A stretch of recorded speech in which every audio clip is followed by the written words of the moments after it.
ಅಮ್ಮ ಪುಣ್ಯ, ಈ ಅಖಂಡ ಜ್ಯೋತಿನ ಅಮ್ಮನವರ ಎದುರುಗಡೆ ಇಡು.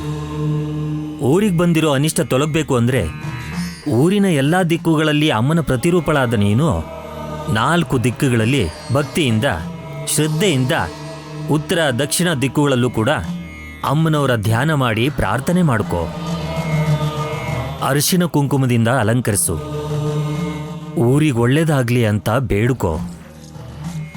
ನೀನು ಮಾತೃಮೂರ್ತಿಯಿಂದ ಆಶೀರ್ವಾದ ತಗೊಂಡು ಗ್ರಾಮ ದೇವತೆಯನ್ನು ಪ್ರಾರ್ಥಿಸಿದ್ರೆ ಮಾನಸಿಕವಾಗಿ ನೀನು ಗಟ್ಟಿಯಾಗಿ ನಿನ್ನ ಮನಸ್ಸಲ್ಲಿ ಇಲ್ಲಿವರೆಗೂ ಇರುವ ನೋವು ಕಷ್ಟ ದುಃಖಗಳು ಮರೆಯಾಗಿ ಪ್ರೀತಿ ಪ್ರೇಮ ಬಾಂಧವ್ಯ ಬೆಳೆದು ಯಾವುದೇ ಕಲ್ಮಶ ಇಲ್ಲದ ಮನಸ್ಸಿನಿಂದ ಅಮ್ಮನವರಿಗೆ ಅಖಂಡ ಜ್ಯೋತಿ ಬೆಳಗು.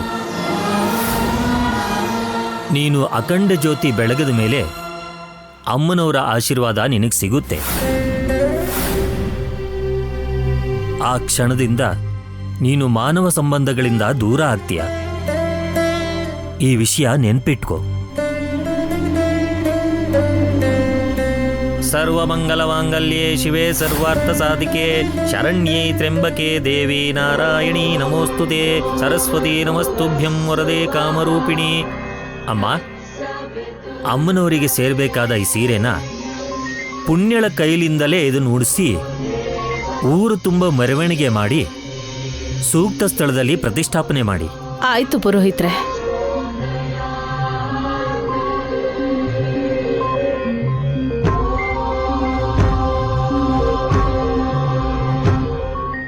ನಿಲ್ಸಿ.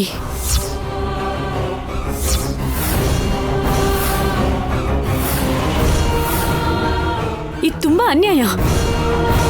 ನಂಬಿಕೆ ಇರಬೇಕು, ಆದ್ರೆ ಮೂಢನಂಬಿಕೆ ಇರಬಾರ್ದು. ನಂಬಿಕೆ ಅನ್ನೋ ಹೆಸರಲ್ಲಿ ಜೀವನನೇ ನಾಶ ಮಾಡ್ತಿರ್ಬೇಕಾದ್ರೆ ನೋಡ್ಕೊಂಡು ಸುಮ್ಮನೆ ಇರೋದಕ್ಕಾಗಲ್ಲ. ಪುಣ್ಯ, ನನ್ ಜೊತೆ ಬಾ, ಹೋಗೋಣ. ಅಷ್ಟಕ್ಕೂ ಇದೆಲ್ಲ ನಡೆಯೋದಿಕ್ಕೆ ಕಾರಣ ಯಾರು? ನೀನೇ ಅಲ್ವಾ? ನಿನ್ ಜೊತೆ ಕೈ ಜೋಡಿಸಿ ಊರ್ ನಾಶ ಆಗೋದಿಕ್ಕೆ ಕಾರಣ ಆಗಿದ್ದಕ್ಕೆ ಪುಣ್ಯಗೆ ಹೀಗಾಗಿದ್ದು. ಇದು ಅಮ್ಮನವರ ಆಜ್ಞೆ. ಬೇಡ ಅಂತ ತಡೆದ್ರೆ ಕ್ಷಮೆ ಕೂಡ ಸಿಗಲ್ಲ. ಹುಷಾರು. ಒಂದ್ಸಲ ಅಮ್ಮನವರ ಕಾರ್ಯ ಶುರುವಾದ್ಮೇಲೆ ನಿಲ್ಲಿಸಬಾರ್ದು. ಆ ಅಮ್ಮನವ್ರ ಶಾಪ ಕೊಟ್ರೆ ಇನ್ನೇನಾಗುತ್ತೆ? ನೀನ್ ಮಾಡಿದ ತಪ್ಪಾದ್ರೆ ಆ ತಾಯಿ ಸುಮ್ನಿರಲ್ಲ. ಪರ್ಣಿಕಾ, ಇದೆಲ್ಲ ನನ್ನ ಇಷ್ಟದ ಪ್ರಕಾರನೇ ನಡೀತಾ ಇದೆ. ಇದರಲ್ಲಿ ನಮ್ಮೂರವ್ರ ತಪ್ಪು ಏನೂ ಇಲ್ಲ. ನನ್ನ ಹಣೆ ಬರಹ ಅದು ಹೇಗಿದೆಯೋ ಅದು ಹಾಗೆ ನಡೆಯುತ್ತೆ.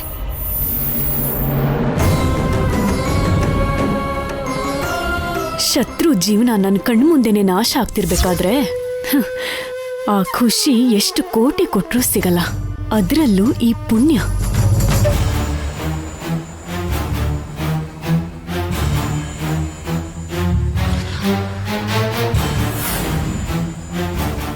ಇವತ್ತಿಂದ ಅನಿರುದ್ಧ ಮೇಲೆ ನನಗಿರೋ ಪ್ರೀತಿನ ಸಮಾಧಿ ಮಾಡಿ ಅನಿರುದ್ಧಗೆ ಶಾಶ್ವತವಾಗಿ ದೂರ ಆಗಿ ಹೋಗ್ತೀನಿ.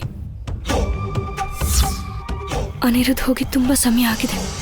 ಅವನು ಕ್ಷೇಮವಾಗಿರೋ ಹಾಗೆ ಮಾಡಮ್ಮ. ದಿಗಂಬರನಿಂದ ಯಾವ ತೊಂದ್ರೆನೂ ಆಗದೆ ಇರೋ ಹಾಗೆ ನೋಡ್ಕೊ.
ಇಡು. ನೀನಿಡೋ ಪ್ರತಿ ಒಂದು ಹೆಜ್ಜೆನೂ ನನ್ನ ಭಾವನ್ನ ನನ್ನ ಹತ್ರ ಮಾಡಿಸುತ್ತೆ, ನಿನ್ನ ಜೀವನ ನಾಶ ಮಾಡಿಸುತ್ತೆ.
ನಾನು ಮಹಾದೇವಿ ಪರಮೇಶ್ವರ್ ಅವ್ರ ಮಗಳು.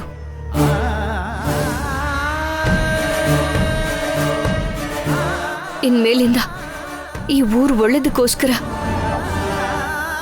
ಚೌಡಮ್ಮ ತಾಯಿಗೆ ಪ್ರತಿರೂಪ ಆಗಿ ಬದಲಾಗ್ತಾ ಇದ್ದೀನಿ. ನಾಳೆಯಿಂದ ಯಾವುದೇ ಕಷ್ಟ ಬಂದ್ರೂ ಕೂಡ ನಿನ್ನನ್ನು ನನ್ನನ್ನು ದಾಟಿ ಯಾವುದೇ ಕಾರಣಕ್ಕೂ ಅಮಾಯಕರಾಗಿರೋ ನಮ್ಮ ಊರವ್ರಿಗೆ ಯಾವ ಕಷ್ಟಗಳು ಬರ್ದೇ ಇರೋ ಹಾಗೆ, ಯಾವ ಅರಿಷ್ಟಗಳು ಮುಟ್ಟದೇ ಇರೋ ಹಾಗೆ ನನ್ನ ಊರಿಗೋಸ್ಕರ ನನ್ನ ಪ್ರಾಣನು ಕೂಡ ತ್ಯಾಗ ಮಾಡೋದಕ್ಕೆ ನಾನು ಸಿದ್ಧ. ನಿನ್ನ ಮಗುವಿನ ರಕ್ಷಣೆ ನಿನ್ನ ಕೈಯಲ್ಲೇ ಇದೆ ಅಮ್ಮ.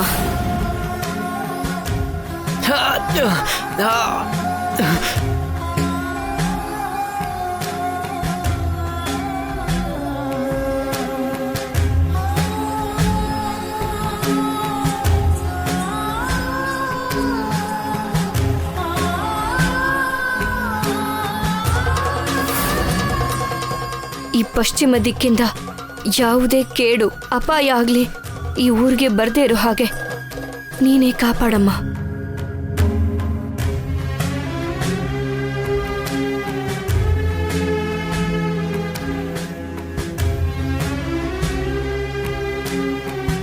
ಈ ಉತ್ತರ ದಿಕ್ಕಿಂದ ಆ ಈಶ್ವರ ಪರ್ವತದಿಂದ ಬರುವಂತ ಒಳ್ಳೆ ಗಾಳಿ, ಅವನ ಒಳ್ಳೆ ನೋಟ ಪ್ರಜೆಗಳಿಗೆಲ್ಲ ಒಳ್ಳೇದಾಗೋ ಹಾಗೆ ಮಾಡಮ್ಮ.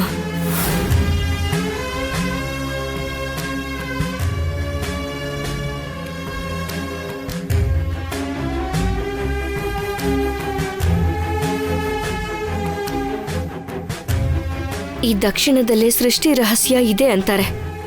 ಈ ಸೃಷ್ಟಿ ಇರೋವರೆಗೂ ನಿನ್ನ ಮಕ್ಕಳು ಯೋಗಕ್ಷೇಮದ ಬಾಧ್ಯತೆ ಆ ಅನಂತ ಪದ್ಮನಾಭ ಸ್ವಾಮಿ ಸಾಕ್ಷಿಯಾಗಿ ನಿಂದೆ ಅಮ್ಮ.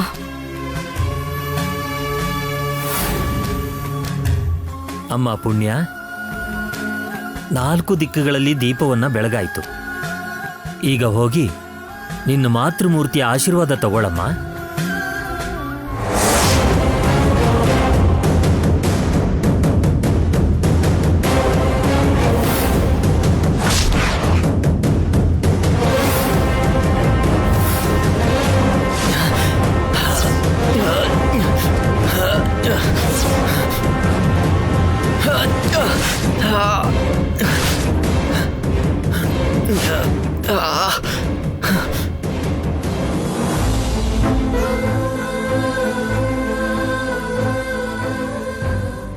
ಅಮ್ಮ, ನಾನು ನಿಜವಾಗ್ಲೂ ಯಾವ ತಪ್ಪು ಮಾಡಿಲ್ಲ ಅಮ್ಮ. ನಾನು ನಾಗಮಣಿನ ತಗೊಂಡಿಲ್ಲ ಅಮ್ಮ. ಎಲ್ರೂ ಅನ್ಕೊಳ್ತಿರೋ ಹಾಗೆ ಆ ಗರಡು ಜಾತಿಯವ್ರ ಜೊತೆ ಕೈ ಸೇರ್ಸಿಲ್ಲ ಅಮ್ಮ. ಆದ್ರೆ ಅನಿರುದ್ಧನ ಇಷ್ಟಪಟ್ಟಿದ್ದು ಮಾತ್ರ ನಿಜ.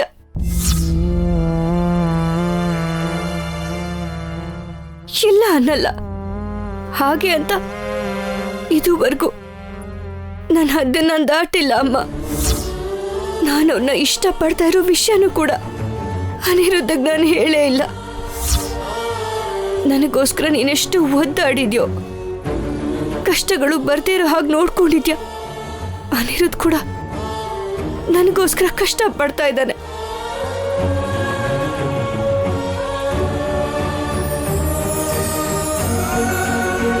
ಇವಾಗ್ಲೂ ಕೂಡ ಅದೇ ಕೆಲ್ಸನೇ ಮಾಡ್ತಾ ಇದ್ದಾರೆ. ಊರವರು ಕೊಟ್ಟಿರೋ ಮಾತು ನಾನು ತಪ್ಪಲಿಲ್ಲ ಅಮ್ಮ.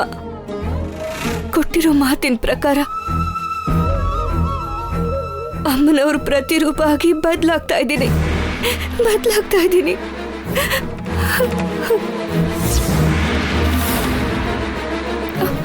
ಆದ್ರೂ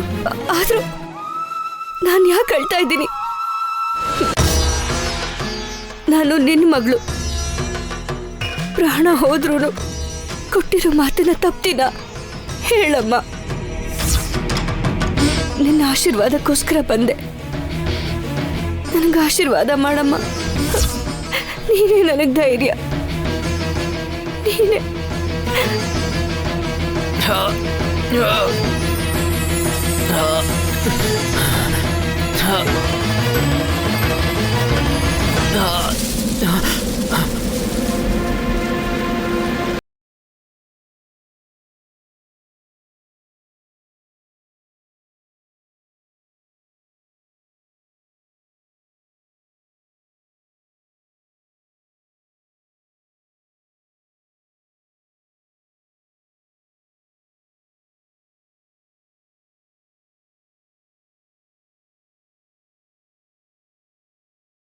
ಅಂಥದ್ರಲ್ಲಿ ನನ್ನ ಮಗಳು ತಪ್ಪು ಮಾಡ್ತಾಳೆ ಅಂತ ಹೇಗ್ ನಂಬಿದ್ರಿ? ನನ್ನ ಮಗಳು ಜೀವನನ ಹೀಗ್ ಮಾಡೋದಕ್ಕೆ ನಿಮಗ್ ಮನ್ಸಾದ್ರೂ ಹೇಗ್ ಬಂತು? ಅವಳು ನನ್ನ ಮಗಳು, ನನ್ನ ರೂಪಕ್ಕೆ ಪ್ರತಿರೂಪ ಅನ್ನೋದಷ್ಟೇ ಅಲ್ಲ, ನೀವೆಲ್ಲರೂ ನನ್ನ ಮಗಳನ್ನ ಹೊಗಳುತ್ತಾ ಇದ್ರಿ. ಅದ್ ನನಗೆ ಖುಷಿ ಕೊಡ್ತಿತ್ತು. ಅನುಮಾನ ಮತ್ತೆ ಯಾರೋ ಹೇಳಿದ ಮಾತುಗಳಿಗೆ ನೀವು ಮೋಸ ಹೋಗಿ ನನ್ನ ಮಗಳು ಜೀವನನ ನಾಶ ಮಾಡಬೇಡಿ. ಮಹಾದೇವಿ, ಒಂದು ಹುಡುಗಿ ಜೀವನಾನ, ಅದ್ರಲ್ಲೂ ಮದ್ವೆ ವಯಸ್ಸಿಗೆ ಬಂದಿರೋ ಹುಡುಗಿ ಜೀವನಾನ ಹೀಗ್ ಬದಲಾಯಿಸೋದು ಸರಿನಾ ಹೇಳು? ಏನೇ ಮಾಡ್ತಿದ್ರು ಊರ್ಗೋಸ್ಕರ. ಅದಕ್ಕೆ ಮನಸ್ಸಿಗೆ ಕಷ್ಟ ಆದ್ರೂ ಕೆಲವು ನಿರ್ಧಾರಗಳನ್ನ ತಗೋಬೇಕಾಗತ್ತೆ. ಪುಣ್ಯಗೆ ಆಶೀರ್ವಾದ ಮಾಡು ಮಹಾದೇವಿ. ಯಾವ ತಾಯಿ ಆದ್ರೂ ಮದ್ವೆ ಮಾಡ್ಕೊಂಡು ಮಕ್ಳ ಜೊತೆ ದೀರ್ಘ ಸುಮಂಗಲಿಯಾಗಿ ಬಾಳು ಅಂತ ಆಶೀರ್ವಾದ ಮಾಡ್ತಾಳೆ. ಆದ್ರೆ ಈ ತರ ಪರಿಸ್ಥಿತಿಲಿ ಏನ್ ಆಶೀರ್ವಾದ ಮಾಡ್ಬೇಕು ಅಂತ ಗೊತ್ತಿಲ್ಲ. ಅಮ್ಮ ಪುಣ್ಯ, ನನ್ನನ್ನ ಕ್ಷಮಿಸ್ಬಿಡು. ಇಂಥ ಪರಿಸ್ಥಿತಿ ಬರುತ್ತೆ ಅಂತ ಕನ್ಸಲು ನಾನು ಅನ್ಕೊಂಡಿರ್ಲಿಲ್ಲ ಅಮ್ಮ. ಅಮ್ಮ ಪುಣ್ಯ, ಅಮ್ಮನಿಗೆ ಅಮ್ಮ, ಆ ಆದಿ ಪರಾಶಕ್ತಿ ಒಂದ್ ಹುಡುಗಿ ಜೀವನನ ನಾಶ ಮಾಡಬಾರ್ದು ಅಂತ ನಾನು ಅನ್ಕೊಂಡಿದ್ದೀನಿ. ಆ ತಾಯಿಯ ಜ್ಯೋತಿ ಯಾವಾಗ್ಲೂ ನಿನ್ ಜೊತೆನೇ ಇರುತ್ತೆ, ತಲೆ ಕೆಡಿಸ್ಕೋಬೇಡ.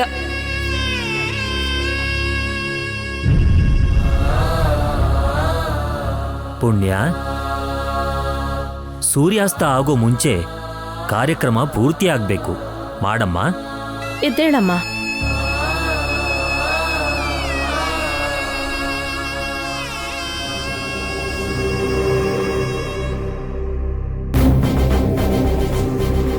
ನನ್ನ ಪಕ್ಕ ನೀನಿದ್ರು ಇಲ್ದೇ ಇದ್ರು ನೀನ್ ಮಾತ್ರ ನನ್ನ ಯಾವಾಗ್ಲೂ ಕಾಪಾಡ್ತಾನೆ ಇರ್ತೀಯ ಪುಣ್ಯ. 24 ಗಂಟೆಯಲ್ಲಿ ನಾಗಮಣಿ ಜಾಡ್ ಸಿಗದೆ ಹೋದ್ರೆ ಪುಣ್ಯನ ದೇವತೆ ಮಾಡಿ ಊರಲ್ಲಿ ಮೆರವಣಿಗೆ ಮಾಡಿಸ್ತೀವಿ. ಅವ್ರು ಹೇಳಿದ ಸಮಯ ಆಗೋಯ್ತು. ಇಷ್ಟೊತ್ತಿಗಾಗ್ಲೇ ಪುಣ್ಯನ ದೇವತೆ ಮಾಡಿರ್ತಾರೇನು?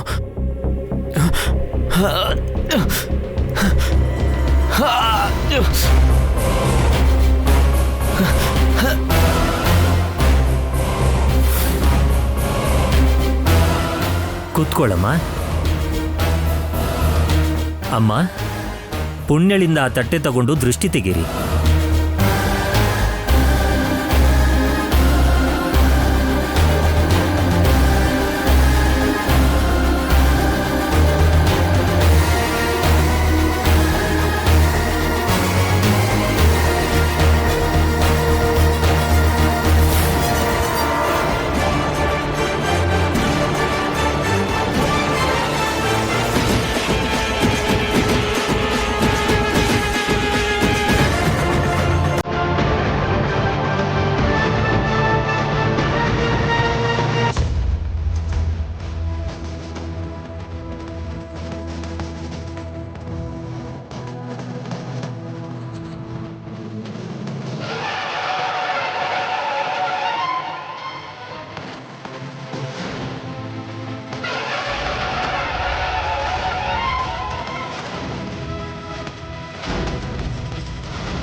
ಪಾಪ ಅಲ್ವಾ ಆ ಚಿಕ್ಕ ಹುಡುಗಿ. ಪಾಪ ಅವಳ ಜೀವನನೇ ಹಾಳು ಮಾಡ್ದಂಗಾಗುತ್ತೆ. ಯಾರ ಜೀವನ? ಅದೇ ಕಣಪ್ಪ, ನಾಗಮಂಡಲದಲ್ಲಿ ಪುಣ್ಯಾಳ್ನ ದೇವತೆ ಮಾಡಿ ಮೆರವಣಿಗೆ ಮಾಡಿಸ್ಬೇಕಂತಿದ್ದಾರೆ. ಅದನ್ನ ನಮ್ ಕೈಯಲ್ಲಿ ನೋಡಕ್ಕಾಗ್ಲಿಲ್ಲ.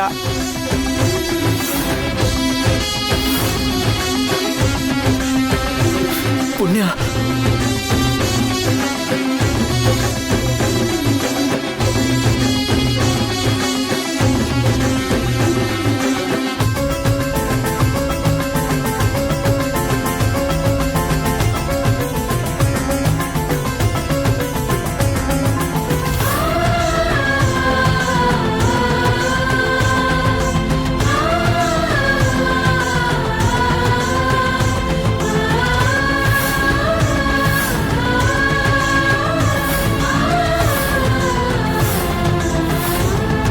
ಪುಣ್ಯ, ಅಮ್ಮನವರಿಗೆ ನಮಸ್ಕಾರ ಮಾಡಿ ಆ ಅಖಂಡ ದೀಪನ ಬೆಳಗು.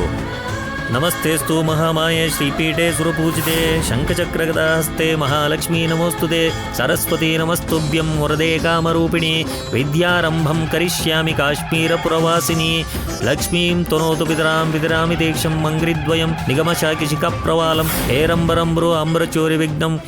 ನಿಲ್ಸೆ ನಿಲ್ಸೆ.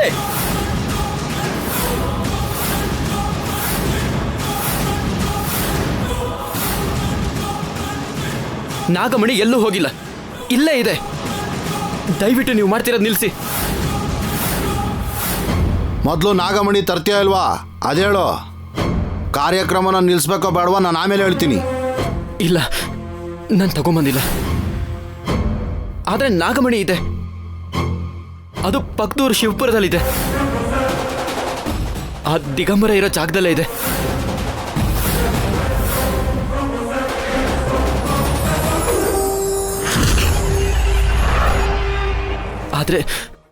ಆದ್ರೆ ನನಗದನ್ನ ತರಕ್ಕಾಗ್ಲಿಲ್ಲ. ನನ್ನ ಮೇಲೆ ನಂಬಿಕೆ ಬರ್ದೇ ಇದ್ರೆ ಬನ್ನಿ, ನಾನು ತೋರಿಸ್ತೀನಿ. ಏನಪ್ಪ, ಊರ್ನವರು ಉದ್ಧಾರ ಆಗೋದು ಸಹಿಸಕ್ಕಾಗಲ್ವಾ? ಆ ಸ್ಥಾನಕ್ಕೆ ಹೋಗೋದು ಅಂದ್ರೆ ಮೃತ್ಯು ಜೊತೆ ಸೆಣಸಾಟ ಆಡ್ದಂಗೆ. ನಮ್ ಸಾವಿಗೆ ನಾವೇ ದಾರಿ ಮಾಡ್ಕೊಟ್ಟಂಗೆ. ಸಮಯ ಮೀರ್ ಹೋಗ್ತಾ ಇದೆ. ಸೂರ್ಯಾಸ್ತಮನ ಆಗೋಕ್ಕೂ ಮುಂಚೆ ಇದನ್ನೆಲ್ಲ ಮುಗಿಸ್ಬಿಡ್ಬೇಕು. ನಿಮಗೆ ಹೇಳಿದ್ರೆ ಅರ್ಥ ಆಗಲ್ವಾ? ನಿಲ್ಸಿ. ಪುಣ್ಯಂಗ್ ಅನ್ಯಾಯ ಆಗ್ತಿದ್ರೆ ನಾನು ಅದನ್ನ ಸಹಿಸ್ಕೊಳ್ಳಲ್ಲ. ಮುಖ್ಯಸ್ಥರೇ, ಇವನ್ ಮಾತು ಕೇಳಿದ್ರೆ ಎಲ್ರು ಬದಲಾಗ್ಬಿಡ್ತಾರೆ. ಮೊದಲು ಇವನ್ನ ಒಡೆದು ಕಾರ್ಯಕ್ರಮ ಮುಂದುವರ್ಸೋಣ. ನಿನಗೇನಾದ್ರೂ ಹುಚ್ಚ ಹಿಡ್ದಿದ್ಯಾ?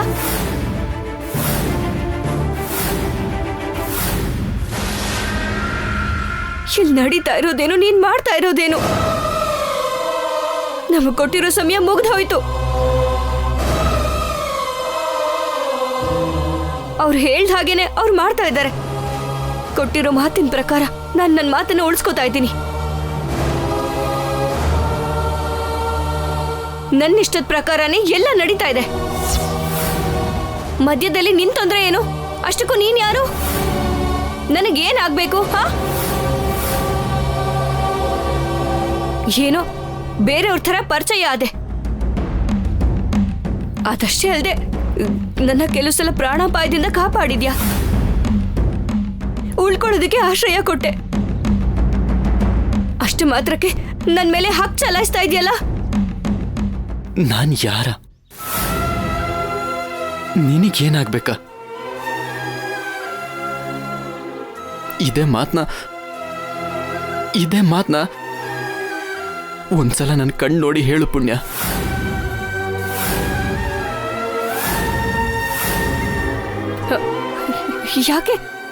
ಯಾಕೆ ಹೇಳಕ್ಕಾಗಲ್ಲ? ನಾನೇ ನಿನ್ನ ಪ್ರೀತಿಸಿದ್ನ ನಿನ್ ಕಣ್ಣು ನೋಡ್ಕೊಂಡು ಹೇಳ್ದಿರ ಇರೋದಕ್ಕೆ ನಾನೇನ್ ತಪ್ಪು ಮಾಡಿದ್ದೀನ? ಈ ಮಾತನ್ನ ನಿನ್ ಮನ್ಸಿಂದ ಹೇಳ್ತಿಲ್ಲ, ಪರಿಸ್ಥಿತಿಗೆ ಸಿಕ್ಕಾಕೊಂಡು ಈ ತರ ಹೇಳ್ತಿದ್ಯಾ ಅಂತ ನಿನ್ ಕಣ್ಣೀರೇ ಹೇಳ್ತಿದ್ದೆ.